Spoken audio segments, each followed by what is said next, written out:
Mieux vaut un morceau de pain sec avec la paix qu'une maison pleine de viande avec des querelles.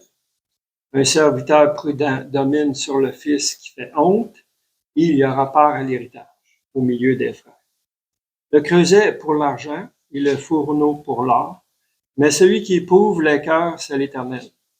Le méchant est attentif à la lèvre inique, et le menteur prête l'oreille à la langue pernicieuse. Celui qui se moque du pauvre outrage celui qui l'a fait, et celui qui se réjouit d'un malheur ne restera pas impuni. Les enfants des enfants sont la couronne des vieillards, et les pères sont la gloire de leurs enfants. Les paroles distinguées ne conviennent pas à un insensé, combien moins à un noble les paroles mensongères. Les présents sont une pierre précieuse aux yeux de qui en reçoit, et de quelque côté qu'il se tourne, ils ont du succès. Celui qui couvre une faute cherche l'amour, et celui qui la rappelle dans ses discours divise les amis. Une réprimande fait plus d'impression sur l'homme intelligent que 100 coups sur l'insensé. Les méchants ne cherchent que révolte, mais un messager cruel sera envoyé contre lui. Rencontre une ours privée de ses petits, plutôt qu'un insensé pendant sa folie. Celui qui rend le mal pour le bien, le mal ne quittera point sa maison. Commencer une querelle, c'est ouvrir une digue. Avant que la dispute s'anime, retire-toi. Celui qui absout le coupable, celui qui condamne le juste, sont tous deux une abomination à l'Éternel. À quoi sert l'argent dans les mains de l'insensé? Acheter la sagesse? Mais il n'a point de sens. L'ami aime en tout temps, et dans le malheur, il se montre. L'homme dépourvu de sens prend des engagements et il cautionne son prochain. Celui qui aime le querelle aime le péché. Celui qui élève sa porte cherche la ruine. Un cœur faux ne trouve pas le bonheur, et celui dont la langue est perverse tombe dans le malheur. Celui qui donne naissance à un insensé aura du chagrin, et le père d'un fou ne peut pas se réjouir. Un cœur joyeux est un bon remède, mais un esprit abattu dessèche les eaux. Le méchant accepte en secret des présents pour pervertir la voie des justes. La sagesse est en face de l'homme intelligent, mais les yeux de l'insensé sont à l'extérieur de la terre. L'extrémité de la terre. Un fils insensé fait le chagrin de son père et l'amertume de celle qui l'a enfanté. Il n'est pas bon de condamner le juste à une amende, ni de frapper les nobles à cause de leur droit. Celui qui retient ses paroles connaît la science, et celui qui a l'esprit calme est un homme intelligent. Insensé même quand il se tait, passe pour un sage. Celui qui ferme ses lèvres est un homme intelligent. Ce matin, bienvenue à l'EBCRS. Ce matin, le pasteur il est dans le sud après prendre du soleil puis du repos bien mérité. Fait que c'est moi qui vais apporter la parole. Dans Hébreux, chapitre 12, verset 6. Car le Seigneur châtie celui qu'il aime et il frappe de la verge tous ceux qu'il reconnaît pour ses fils. Je vais commencer avec le sujet de la discipline de Dieu. Quand Dieu il décide qu'il veut avoir notre attention, il y a 3 places où est-ce qu'il peut frapper. La première place, c'est la santé. La deuxième, c'est les finances. Et la troisième, tes relations autour de toi. Parfois, on comprend pas pourquoi. On comprend pas tout de suite. Mais Dieu, il sait ce qui est mieux pour nous. L'épreuve et la correction que Dieu nous permet de subir est primordiale pour notre vie. Dieu il s'en sert pour affermir notre foi et nous transformer à l'image de Christ. Sans cette correction, on continuerait sur notre chemin qu'on pense être bon, mais parfois, ce qu'on pense être bon pour nous n'est pas toujours le cas. Telle voie paraît droite à un homme, mais son issue, c'est la voie de la mort. Un autre proverbe avec de la sagesse. On est sur un chemin qu'on pense qui est droit. On est sûr de notre coup, mais dans le fond, on est dans le tort. Puis on pense suivre nos émotions, on pense suivre ce que nous, on pense avec notre propre intelligence. Mais c'est ça, c'est faux. On a tous déjà entendu le fameux dicton « suis ton cœur ». Mais ce mensonge, c'est la recette parfaite d'un perdu qui aimerait se perdre davantage. Le père de la confusion est derrière ce dicton, c'est à 100% sûr. Parce que Dieu nous dit, le cœur est tortueux par-dessus tout, et il est méchant. Qui peut le connaître?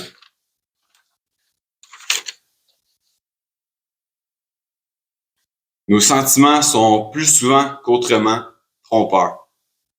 Par exemple, si quelqu'un décide de me manquer de respect, le feeling que je vais avoir en dedans, ça serait potentiellement de pas être bien content. Puis si je me nourris de mes sentiments, puis je me nourris de ce que mon cœur me dit, de suivre mon cœur, je pourrais potentiellement faire quelque chose que je pourrais regretter longtemps, parce que j'aurais suivi mon cœur, puis ça aurait pas été une bonne affaire, là. Fait que, ne te laisse pas guider par tes émotions, ne suis pas ton cœur. David dit dans un psaume, heureux l'homme que tu châties ô Éternel et que tu instruis par ta loi. Mais pourquoi heureux? Hein? Tu te dis tout ça? Pourquoi est-ce que je me réjouirais de ça? Car le Seigneur châtie celui qu'il aime et il frappe de la verge tous ceux qu'il reconnaît pour ses fils. Fait que, la prochaine fois, ou bien même en ce moment, si tu te demandais pourquoi moi, Seigneur, c'est pour ça. Dieu te reconnaît pour son fils. Remercie-le avec gratitude et une grande joie. C'est pas facile de se débarrasser de son orgueil et avec humilité se soumettre à son Créateur. Mais c'est ce que Dieu requiert de toi. Dieu, il veut nous épurer comme le feu du fondeur. Quand on tombe malade, parfois, c'est là où est-ce qu'on est le plus en proximité avec lui. Dieu se sert de ces choses pour notre bien. La discipline de Dieu, c'est l'expression de son amour envers nous. Il nous corrige pour notre bien. Il veut nous éduquer, nous former, nous guider. Dans 1 Corinthiens 9, 27, Paul nous dit, « Mais je traite durement mon corps et je le tiens assujetti. J'ai peur d'être moi-même rejeté après avoir prêché aux autres. » Maintenant, je vais vous amener quelques points sur l'autodiscipline. L'autodiscipline, c'est la maîtrise de soi, un fruit de l'esprit. D'être capable de se contrôler, prendre des décisions en accord avec la parole de Dieu. Paul nous indique l'importance de l'autodiscipline dans sa propre vie et pour la nôtre. Quelle mauvaise habitude avons-nous? As-tu la mauvaise habitude de parler dans le dos de quelqu'un, ou de mentir, ou d'haïr quelqu'un, ou d'être orgueilleux? Ça peut être aussi banal que juste flanquer, d'être mal ordonné. C'est mieux de souffrir de autodiscipline que de souffrir du regret. Tu ne regretteras jamais d'être une personne disciplinée. Mais au contraire, l'indiscipline, ça nous poursuit jusque dans le futur, puis on ressent ses effets par le regret. Par exemple, l'exemple de juste flanquer. Tu prends de quoi de fou? C'est plaisant sur le moment parce que tu te débarrasses de quelque chose vite. Mais ce qui est incroyable, c'est la grande perte de temps quand c'est le temps de le retrouver. Puis tu cherches partout, puis tu te dis, mais voyons, il me semble que je l'avais mis juste là. Mais là, tu regrettes l'indiscipline. C'est-tu fatigant quand tu trouves pas ce que tu cherches? Quand t'es discipliné, t'as même pas besoin de chercher. Tu sais où c'est que c'est. 1 Corinthiens 9, 24, juste avant 27. Ne savez-vous pas que ceux qui courent dans le stade courent tous, mais qu'un seul remporte le prix? Courez de manière à le remporter. Tous ceux qui combattent s'imposent toute espèce d'abstinence et le font pour obtenir une couronne corruptible. Mais nous, faisons-le pour une couronne incorruptible. L'apôtre Paul nous donne un exemple à travers les athlètes qui veulent remporter une récompense d'une couronne qui est périssable. C'est une excellente comparaison à la vie d'un chrétien. Matthieu 6,19 nous dit « Accumulez-vous des richesses au ciel, là où la rouille et la teigne ne détruisent point. » Les athlètes ont une vie stricte et disciplinée. Ils doivent se mettre sous des entraînements qui repoussent leurs limites pour atteindre de nouvelles réussites. Leurs entraînements sont rigoureux et constants afin de pouvoir gagner cette couronne. Leur nourriture est vérifiée. Ils sont sur des diètes pour maximiser leur performance. Ils doivent s'abstenir de plein de choses. Tandis que nous, notre combat, c'est pour une couronne incorruptible d'une plus grande valeur que n'importe quoi ici sur la face de la terre. Fait, à quel point que nous, on a besoin de montrer la discipline puis montrer à quel point qu'il est plus importante cette couronne qui est incorruptible pendant qu'on est sur le chemin ici, sur notre pèlerinage. Prenons exemple du mode de vie discipliné des athlètes en appliquant dans nos vies.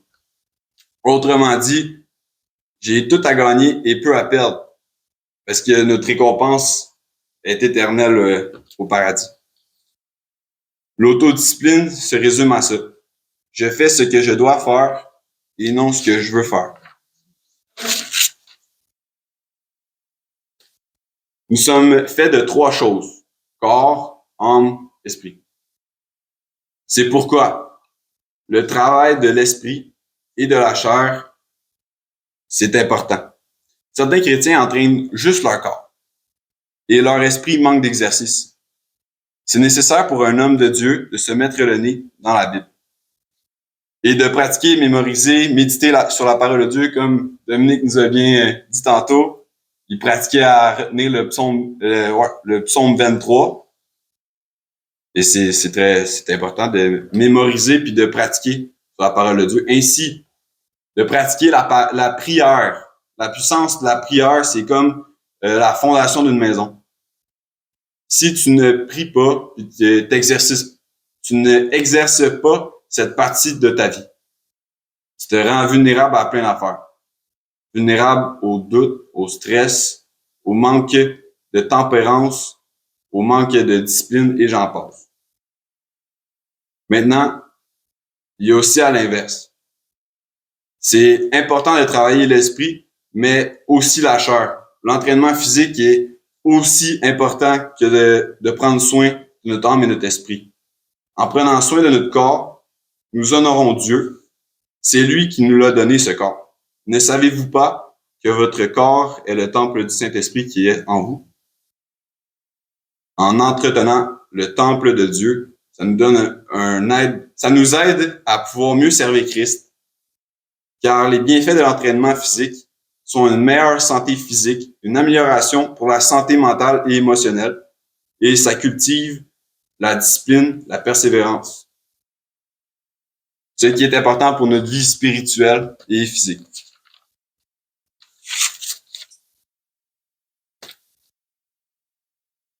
L'entraînement physique et le soin que nous prenons de nous-mêmes est un signe de gratitude et de reconnaissance envers Dieu. Et nous porte également à être plus solides en tant que chrétiens. Regardons Jésus. Jésus était un charpentier. Et ce que je comprends des Écritures, c'est que il était pas un deux de pique, il était pas un flamme. Il était physiquement en forme. Dans Jean 2, verset 13.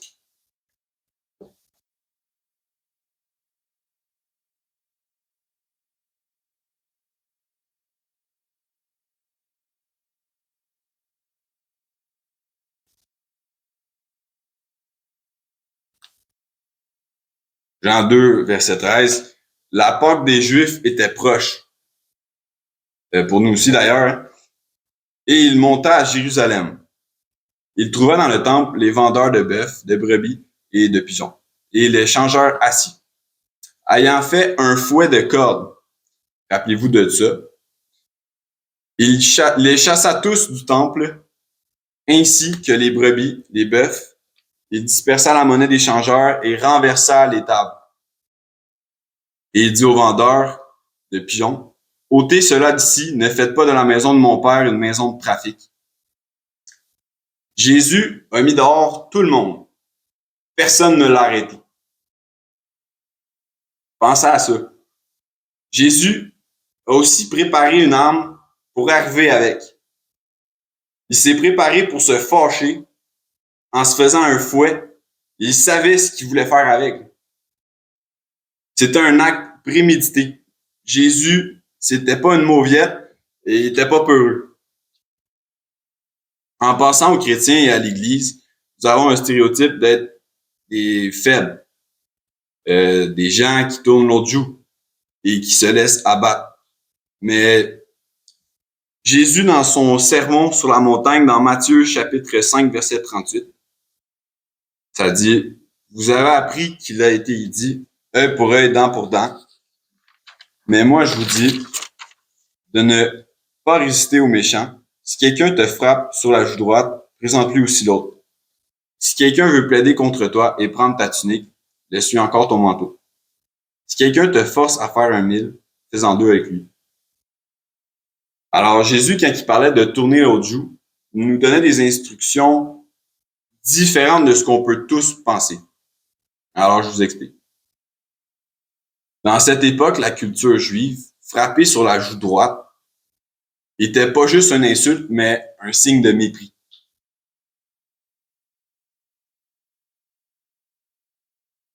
Leur main gauche était impure. Fait qu'ils ne pouvaient pas s'en servir pour toucher les autres. Et frapper sur la joue droite, obligatoirement avec la main droite, ça veut dire qu'il giflait du revers de la main. Puis gifler du revers de la main, c'était pour les gens qui étaient supérieurs qui giflaient du revers de la main. Puis celui qui se faisait gifler, il était inférieur. Donc, tendre l'autre joue, c'était un signe que tu exigeais que tu voulais te faire traiter comme un égal. De te faire traiter avec un certain respect, ce qui provoque scandale. Si quelqu'un veut ta tunique, laisse-lui aussi ton manteau. Dans la loi, Dieu dit, si tu prends en gage le manteau de ton prochain, tu lui rendras avant le coucher du soleil, car c'est sa seule couverture, c'est le vêtement dont il s'enveloppe le corps. Dans quoi couchera-t-il? S'il crie à moi, je l'entendrai, car je suis miséricordieux. Fait que, si quelqu'un veut ta tunique, le suis aussi ton manteau. En lui laissant ton manteau, plus ta tunique, c'est une manière de faire scandale. Ça révèle la dureté du cœur de la personne qui veut tes affaires. Puis si quelqu'un te force à faire un mille avec lui, fais-en deux. Dans ce temps-là, un Romain avait le droit d'exiger à un Juif de porter ses affaires pour une distance d'un mille, ce qui équivaut à 1,5 km. Si quelqu'un te force à faire un mille à traîner ses affaires pour lui, fais-en deux. Car tu vas le faire réaliser à quel point que c'est un lâche ou bien se faire sentir comme un lâche. Et potentiellement, ça pourrait créer des problèmes pour lui parce qu'il va falloir qu'il explique à quelqu'un pourquoi est-ce qu'il a forcé quelqu'un à faire 2000 quand que le règlement, c'est seulement 1. Jésus, il nous enseigne d'être solide et de ne pas se faire laisser manger à laine sur le dos. De ne pas avoir peur de se sentir, de se tenir ferme, d'être prêt pour faire face à l'adversité. Pour conclure le message, Dieu nous corrige, nous frappe de la verge parce qu'il nous aime. Il veut notre bien. Il veut améliorer nos perspectives et nous transformer à l'image de Christ. Mieux vaut souffrir d'autodiscipline que de souffrir du regret. Courons la bonne course et combattons le bon combat. De la même manière disciplinée que les athlètes qui veulent tous gagner la couronne. L'autodiscipline, c'est de faire ce que je dois faire et non ce que je veux faire. Il y a de l'importance dans l'entraînement de l'esprit et de l'entraînement physique. Notre corps est le temple de Dieu. Il est important d'honorer Dieu avec et de lui démontrer notre gratitude. Ça nous aide à ressembler plus à Christ et de se discipliner. Faisons comme Jésus. Nous n'avons pas à avoir peur. Dans 2 Timothée 1,7, car ce n'est pas un esprit de timidité que Dieu nous a donné, mais un esprit de force, d'amour et de sagesse. Fait que soyons prêts. Tenez-nous fermes, puis que Dieu vous bénisse. Bonjour, ici Éric, ancien et enseignant du ministère de l'EBCRS. J'aimerais d'abord vous remercier de vous intéresser à l'œuvre de notre ministère ainsi qu'à la chaîne sur laquelle on distribue notre matériel. Si, suite à une de nos prédications, vous réalisez que vous n'avez jamais fait du Seigneur Jésus le Seigneur de votre vie, le Sauveur de votre âme, mais que vous réalisez aussi que vous avez vraiment besoin de vous tourner vers lui afin de sécuriser votre éternité, je crois que ce segment de vidéo s'adresse à vous, puisque la Bible nous déclare cette vérité. Dans 1 Timothée au chapitre 2, à partir du verset 3, ça nous dit que Dieu est notre Sauveur. Et que dans cette optique, Dieu souhaite que tous les hommes soient sauvés et que tous les hommes parviennent à la connaissance de la vérité. Et ça nous dit aussi, car il n'y a qu'un seul Dieu et un seul médiateur entre Dieu et les hommes, et c'est Jésus-Christ qui s'est lui-même fait homme. Et ça nous dit que Jésus-Christ s'est fait homme afin de lui-même se donner en rançon pour le rachat de tous. Jésus a dit en conversant avec ses disciples qu'il est le chemin, la vérité et la vie, et que nul ne vient au Père, c'est-à-dire à Dieu, qu'à travers la foi en Jésus lui-même. C'est la seule façon. C'est ce que Jésus exprime aussi en partageant l'Évangile avec un homme d'un certain âge qui se disait lui-même très religieux. Dans l'Évangile selon Saint Jean au chapitre 3 et verset 16, Jésus dit à cet homme « Car Dieu a tant aimé le monde, qu'il a donné son Fils unique afin que quiconque croit en lui, donc met sa foi en lui, ne périsse point, mais qu'il ait la vie éternelle. » Donc la volonté de Dieu, notre Créateur, elle est claire. C'est que tous parviennent à la repentance en faisant le choix volontaire de croire par la foi le récit de l'Évangile de son Fils Jésus-Christ.